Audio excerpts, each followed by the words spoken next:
instruction on how to play Seven Wonders.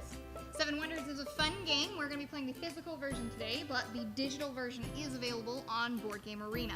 You can play it. They have all the rules kind of already set in, all the graphics already set in, and it also has handy dandy references. You have a bunch of different wonders. Both A side and B side.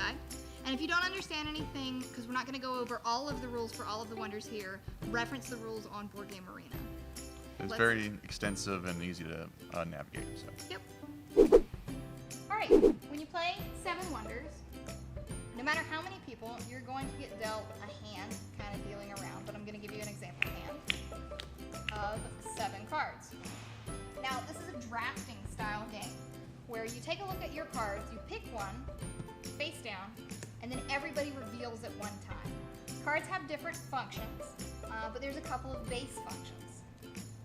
Some examples of the cards are out here that you'll see. Let's see, there's like a hand here. Brown cards are your very basic cards. Your wonder starts out with one resource available to you. Every round you can use all of the resources available to you or pay $2 to your left or right hand player to buy resources from them. The resources are used, see the example in this card, to purchase certain types of cards later in the game. Now, these are straightforward. If you purchase one, you tuck it under like this, and now I have both a glass and a stone. Some of them cost money. Anytime a card has a cost in the upper left corner, you need to pay it as you reveal it. So this one would cost me $1, but it is a stone or an ore. The brown cards are your basic items, and then the gray cards are your more advanced items. So glass, cloth, and paper. Another type of card that you can get is a gold card.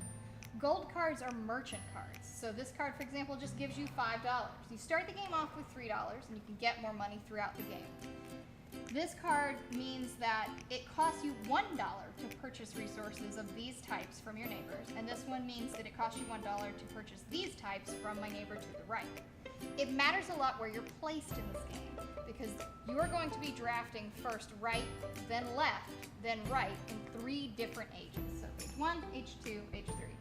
And when you are down to 2 cards in the last round of each age, you choose one face down to use, and then the last one gets burned into a discard pile.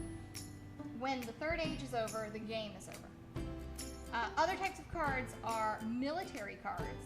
At the end of every age, you compare your military, which is the number of these symbols, anywhere on your tableau, and it can be on your wonders as well, compared to your left and your right neighbors.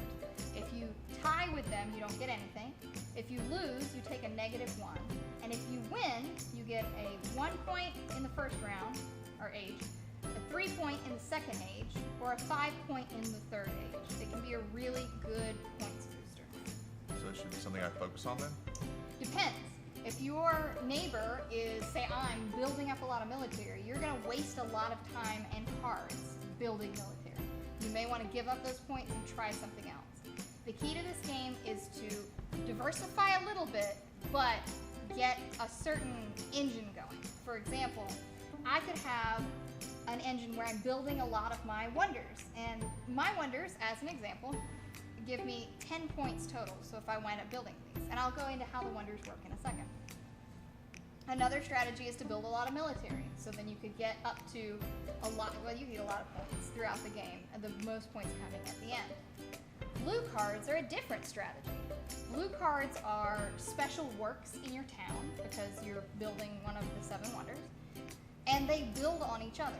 This blue card is the baths. It costs 1 stone to build. It gives you 3 victory points at the end of the game.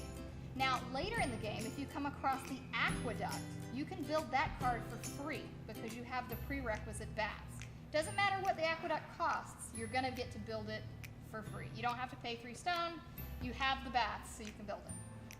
And these progressively go up to around 8 or 9 points, depending on how high they get.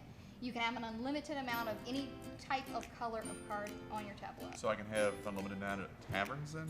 You cannot have 2 of the same named card, but you can have an unlimited number of the same color. So if I had one tavern, I couldn't have another tavern, but I could have a marketplace, an east trading post, a west trading post, all different types of yellow cards. Gotcha. The last type of basic card before we get to round 3 is a science card. Science cards generally cost a decent amount. As you can see, the first level science cards we have here cost the upper level resources. And there are 3 different types. They work at the end of the game for scoring points. For every set of 3 that you get 7 points. And then, for every set that is 1 type, you get a multiplier. So 1 is worth 1. If I had 2 stone tablets, it'd be worth 4. If I had 3, it'd be worth 9. And those accumulate. If I had 3 stone tablets and these 2 cards on my tableau, I would have 9 points for the stone tablets and another 7 points for the set. +1, +1. +1, +1, exactly. Now, as we go through the game, and we get to round 3, you also have another type of card called a guild.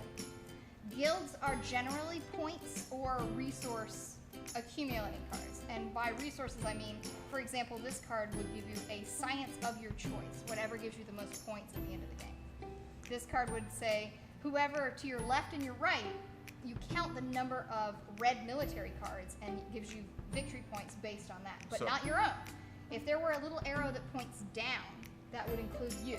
The left and the right just means the people on your left and right. So basically, if you were building a military and you were building a military, I can just get that card and just get the points that I may have missed on this track. Absolutely. This is the same for yellow cards. This is the same for military losses. So if I had a very strong military and I kept beating you guys when we were playing in military, I could get this card and get victory points for all of your losses. And this is for brown resource cards. The different guilds do different things, and they will be randomized in the game that you play. So will we play with all the guilds or some of the guilds? Only some of them based on the number of players.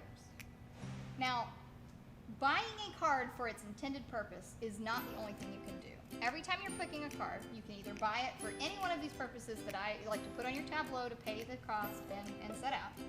Or you can play the card like so, and pay the cost on the first level or the smallest level that you haven't built yet of your wonder. So I could pay 2 stone to place this wonder, and that would give me 3 points at the end of the game. Later in the game, I could then pay 2 ore, and this gives me a resource of my choice for future use on every round. On and on and on. A lot of the wonders have points. Some of them have specific things, like this wonder has military. Once you place that piece of your wonder, you get 2 extra military from then to the end of the game. And some have special features, like this one, that you want to read the rules and you want to make sure you know what your wonder does. There are several of them, including several expansions. So I have a question quick.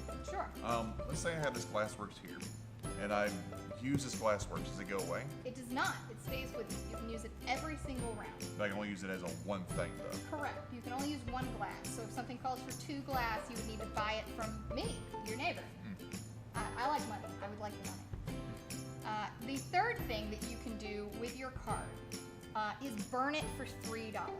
Now, this is not the most optimal strategy, but at the end of the game, every $3 is worth 1 point. So you're basically burning a card for 1 point.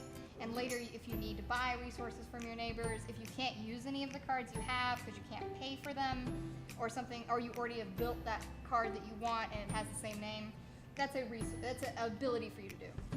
Now, in the first round, we progress around, and every time we pick a card, and then we pass our hand to the left. This progresses until the end of the game. We flip at the same time. Marketplace. You got turn. And then we do it again.